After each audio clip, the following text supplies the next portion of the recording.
Thank you, Aman. 跟住落嚟係 Indonesian Migrant Workers Union Vice Chairperson Sringatin. Yeah, thank you, Mr. Chairman. Hong Kong Occupational Safety and Health Ordinance should cover migrant domestic workers. Because last January, an Indonesian migrant domestic worker fell to her death while cleaning windows from the 27th floor of the flat where she worked in the Wong Tai Sin.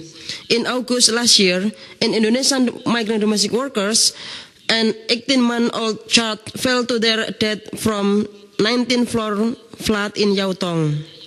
That the same month, another Indonesian domestic fell while cleaning windows in the flat in Bayview Terrace, Tuen Mun.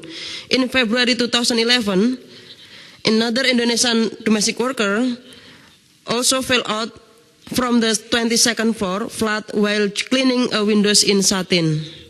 This and other similar occupation-related death or injuries among migrant domestic workers of different nationalities have been peppering the page of Hong Kong newspaper since the territory began taking migrant domestic workers, begging for policies that will prevent or at least mitigate the recurrence of such accidents.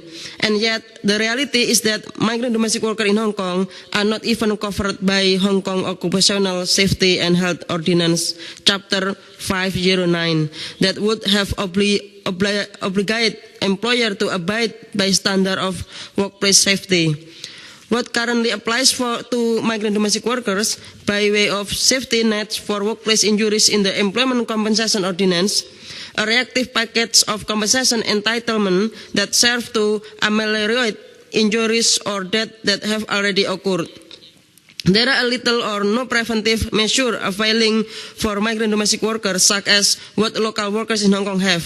Ironically, local domestic helpers are included in the coverage of Chapter 509, which tend to enhance the perception among migrant domestic workers. So we request to Legislative Council to address the concern and amend the Occupational Safety and Health Ordinance to include and coverage migrant domestic workers. Thank you, Mr. Chairman.